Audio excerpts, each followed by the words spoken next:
சொல்லுங்களா, இன்னைக்கு அம்மா வந்து மிளகா தனியா வாங்கி வச்சிருக்கிறேன். 1 கிலோ மிளகா, 1 கிலோ தனியா பிள்ளைங்களா. அது வந்து நல்லா மொடன்னு உடையணும். இன்னும் உடையில பாருங்க, நெத்துன்னுக்குது. நல்ல வெயில் இன்னைக்கு தான் வந்திருக்குது, போட்டிருக்கிறேன். நல்லா காஞ்ச அப்புறம் அம்மா வந்து மிளகா தனியா அரைக்கிற வீடியோ உங்களுக்கு போடுறேன். அந்த மாதிரி அரைச்சி வச்சுக்கினீங்கன்னா 6 மாசத்துக்கு சூப்பரா மிளகா தனியா டேஸ்டா குழம்பு வைக்கலாம் பிள்ளைங்களா.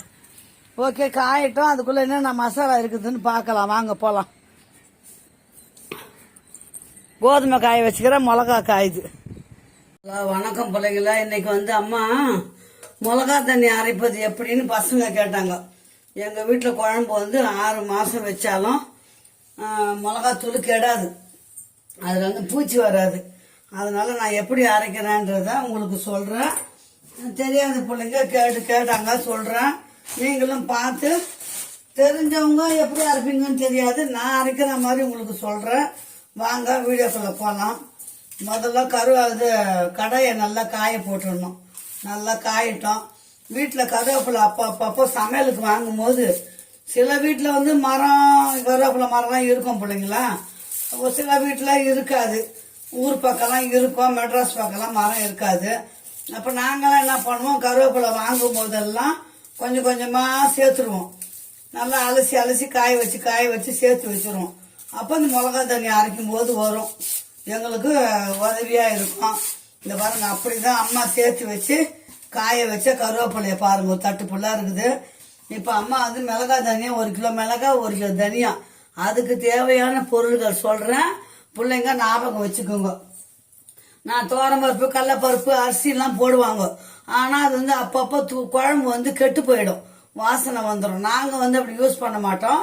ஆனா திக்கா இருக்கும் குழம்பு திக்கா இருக்கும், டேஸ்டாவும் தான் இருக்கும். அது எங்களுக்கு வந்து அந்த டேஸ்ட் எங்களுக்கு பிடிக்காது. எங்க அம்மா வீட்டு பக்கம்லாம் அந்த மாதிரி தான் போடுவாங்க. ஆனா நான் வந்து எங்க மாமியார் வீட்டு பழக்கம் மாதிரி தான் செய்யறேன். இப்ப அம்மா எப்படி செய்யறேன், ரொம்ப சிம்பிள். ஆனா குழம்பும் நல்லா இருக்கும். ஆனா ஃப்ரிட்ஜில் எடுத்து வச்சிருவோம் குழம்பெல்லாம், நாங்கள் மீதி இருந்தா கூட. இப்போ வாங்க பார்க்கலாம். இப்போ வாங்க என்னென்னு பார்க்கலாம்.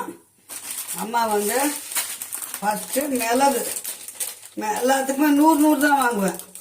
மிளகு 100, ஜீரகம் 100, கடுகு 100. வெந்தயம் மட்டும் 50 தான் போடுவேன். ஏன்னா வெந்தயம் கசக்கும், நம்ம குழம்புக்கெல்லாம் கொஞ்சம் கொஞ்சம் போடுவோம். இப்போ 50 100 போட்டு பாருங்க. ஜீரகத்தை போட்டானா, மிளகு ஜீரகம் ரெண்டுமே வறுத்துக்கலாம்.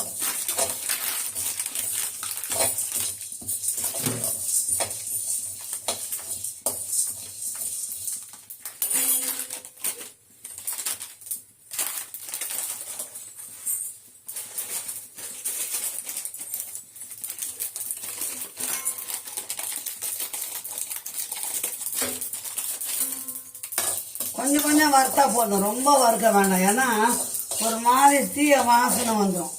அதனால கொஞ்சம் வறுத்து வாசனை வந்ததும் வறுத்துட்டு எடுத்து நம்ம கொட்டிக்க வேண்டியதுதான்.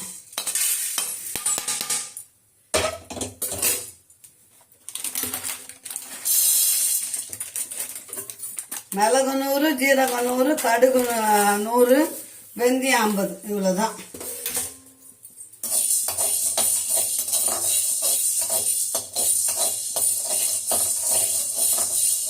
வறுத்து அரைச்சோம்னா தூள் கொஞ்சம் நல்லா இருக்கும் பிள்ளைங்க, அதுக்குதான் வறுக்கிறது.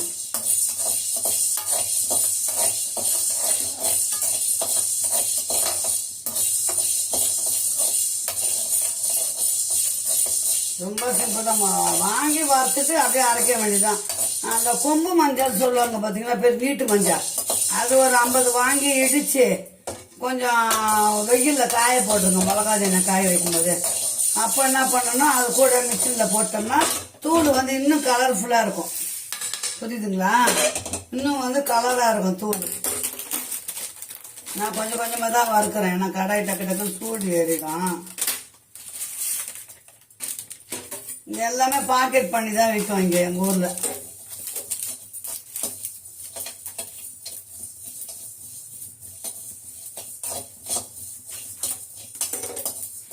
வறுத்துட்டு லாஸ்ட்ல இந்த கருவேப்பிலையும் போட்டு அந்த கடாயிலேயே ஒரு நல்லா வறுத்துட்டோம்னா மிளகா தண்ணியை மிஷினில் போய் அரைச்சின்னு வந்துட வேண்டியதுதான். வாசனையா இருக்கும் பிள்ளைங்களா. அப்புறம் வந்து பெப்பர் பொடி சொல்லித்தரேன். பெப்பர் பொடினா அது ஈரலுக்கு, கறிக்கு, குழம்புக்கு, மீன் குழம்புக்கு, மீன் வறுக்க எல்லாத்துக்குமே போடலாம். பொரியலுக்கும் போடலாம், முட்டை ஆம்லெட்டுக்கும் போடலாம். அது ஒரு வீடியோ எடுத்து போடுறேன் நான். பெப்பர் பொடினா பேர் வெறும் பெப்பர் கிடையாது, பெப்பர் மசாலா. அது அவ்வளோதான். மிளகு சீரகம் வறுத்தாச்சு.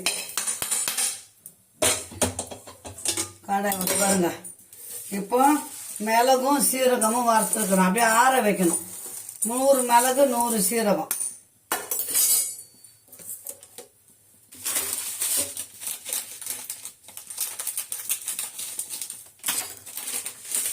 கடுகு,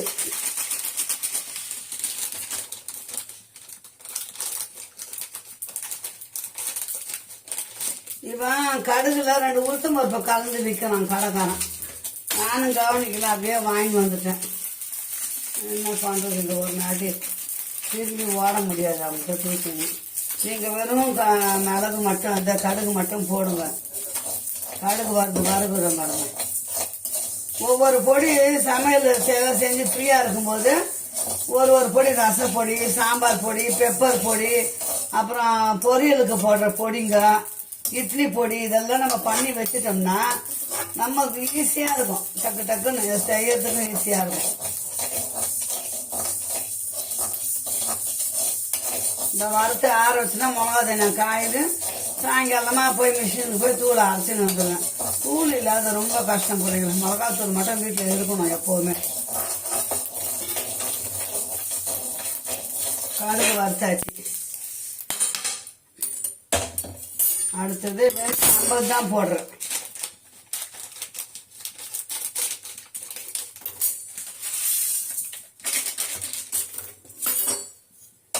ஒரு கிலோக்கு அளவு தான் உங்களுக்கு நான் சொல்றேன்.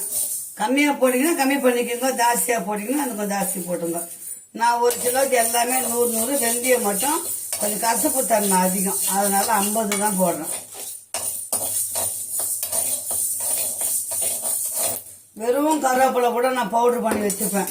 வச்சுட்டேன்னு வச்சுங்களேன், தேவைப்படும் எது எதுக்கு தேவையோ அதுக்கு கருவேப்பிலை போட வேண்டியதுக்கெல்லாம் அதை தூளை போட்டுருவேன். நல்லா வறுத்துட்டு பவுடர் பண்ணணும் எதா இருந்தாலும். அப்போதான் கெட்டு போகாது, சீக்கிரமா பூச்சி வராது. இப்போ வெந்தயம் வறுபட்டுச்சுங்களா, அவ்வளோதான். மிளகு, சீரகம், கடுகு, வெந்தயம், அவ்வளோதான் பிள்ளைங்களா. இப்போ தேவையான அளவு நம்ம வந்து கருவேப்பிலை போட்டுக்கலாம். இது வந்து காஞ்ச கருவேப்பிலை தான் இருந்தாலும் இதை பாருங்க.